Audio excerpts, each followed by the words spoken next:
The £25 motherboard bundle has been a staple of super budget gaming since time immemorial.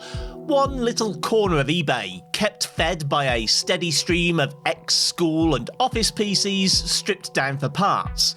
10 years ago, you'd have been lucky to find a Core 2 quad, but nowadays it's not unusual to find bundles with Haswell chips and dual-channel memory and even a crummy little stock cooler for 2 tenors and a fiver. This is all a long way short of the minimum requirements of capital M modern gaming in 2025. But then again, who cares?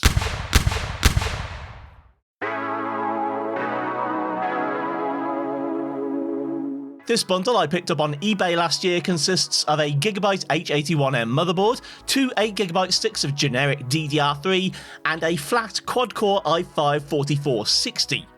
I've been holding onto it for so long because I was keeping it for rainy day content, and as the video I intended to make this week fell apart, I guess today counts as pretty damned rainy.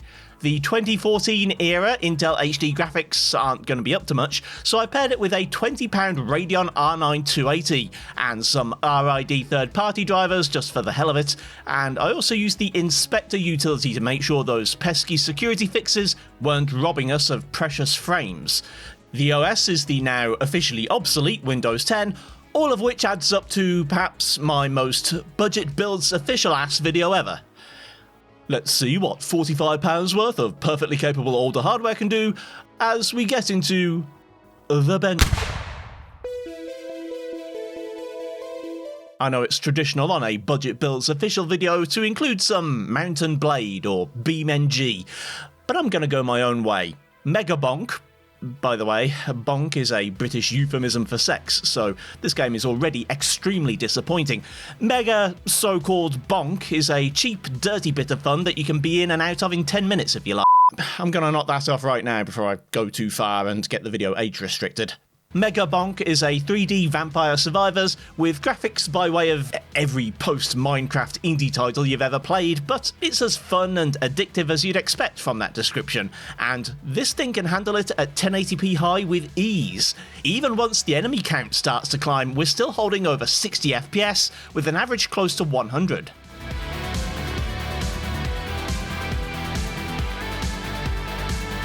Is an isometric game cheating? Who cares? Hades 2 is awesome, and now it's finally out of early access. I would have gone for Silksong, but these games are all pretty much of a muchness as far as system requirements go. If you can run Hades 2, you can run pretty much any critically acclaimed indie roguelike of recent years. It isn't worth running a benchmark. The game runs in excess of 100 FPS pretty much all of the time, and doesn't really benefit from super high frames anyway.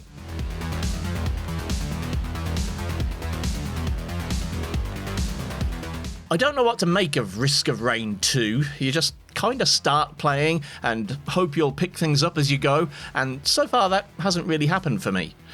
I ain't got the foggiest what I'm supposed to be aiming for half the time.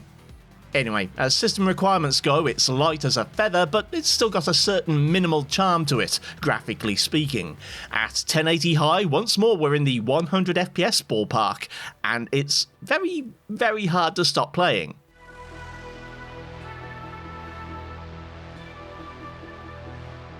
The original RDR is even older than this graphics card, but the PC port is actually pretty new.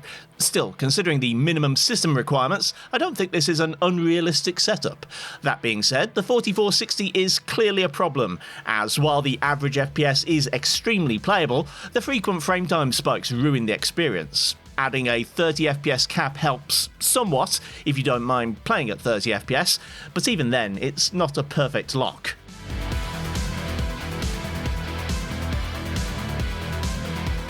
The same goes for Crysis, a game which would really benefit from a CPU overclock, as even ignoring the mandatory loading stutters, it can drop significantly at times during gameplay.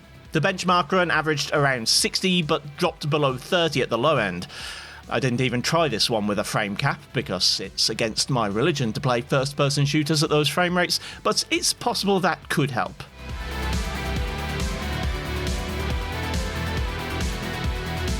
Witcher 3's remastered version has a DirectX 11 mode, but I had the classic version installed and I was in a bit of a rush to get this video done. This was a real heavyweight in 2015 and the GCN GPU was already 4 years old at this point, so it wasn't a foregone conclusion that it would be up to it. However, as it turns out, once more we're being held back by the CPU. Again, a 30 FPS cap improves things dramatically, though so long as you never go into a city, you could probably get by without it.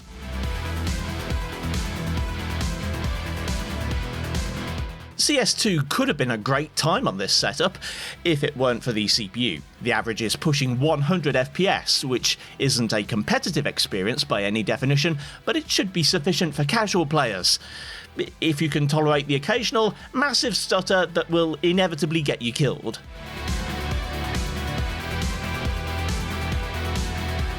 I was a bit confused when the quite ancient first game in the Little Nightmares series jumped to the top of my Steam library, but apparently it's had its own recent remaster. The minimum specs are still an HD 7870, which is the original name for the R9 270X, and one level below the R9 280, but honestly, I think that's playing a bit too safe. The 280 can handle high settings at 1080p and deliver 80 plus FPS, so the 270X should be good for around 60 at the same settings.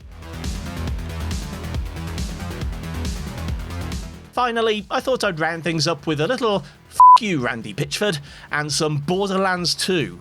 This game is 1 year newer than the GCN architecture, and yet running at 1080p max settings, the 280 can deliver 100 FPS on average. Who'd have thought it, eh? A Gearbox game that ran flawlessly on even a second-tier graphics card. Will wonders never cease?